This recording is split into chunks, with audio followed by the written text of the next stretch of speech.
ناظرین، یہ خاتون ریحانہ امتیاز جو پی ٹی آئی رہنما عثمان ڈار کی والدہ ہیں، گزشتہ روز ان کے گھر پر سیالکوٹ پولیس نے گھر کے دروازے توڑ کر بچوں اور خواتین پر تشدد کر کے ان کے گھر میں توڑ پھوڑ شروع کر دی۔ ریحانہ امتیاز ڈار نے بتایا کہ ان کے کپڑے پھاڑے گئے، انہیں تشدد کا نشانہ بنایا گیا۔ یہ کسی اور کے ایما پر نہیں بلکہ مسلم لیگ نون کے رہنما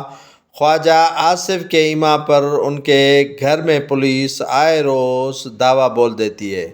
پولیس کے بے ایمانہ تشدد اور گھر میں توڑ پھوڑ کرنے کی مذمت کرتی ہے اور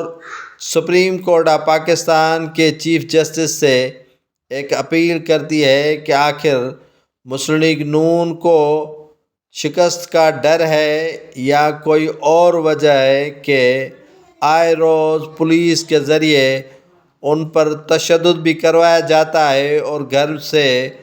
توڑ پھوڑ کر کے لوٹ مار بھی کروائی جاتی ہے۔ ریحانہ امتیاز نے کہا کہ وہ پی ٹی آئی کا حصہ ہیں اور کبھی بھی پی ٹی آئی اور عمران خان کو نہیں چھوڑے گی۔ سیاسی میدان میں خواجہ آصف ان کا مقابلہ نہیں کر سکتے، اسی لیے پولیس کا سہارا لے کر انہیں ہراساں کرنے کی کوشش کی جا رہی ہے۔ ریحانہ امتیاز نے سپریم کورٹ آف پاکستان کے چیف جسٹس قاضی فائز عیسیٰ سے اپیل کی کہ وہ ان کی مدد کریں اور میدان میں آئیں۔ انتخابات سر پر ہیں اور مسلم لیگ نون اور نگران حکومت مل کر انہیں انتقامی کارروائیوں کا نشانہ بنائی جا رہی ہے۔ انہوں نے تحفظ کا بھی مطالبہ کر دیا۔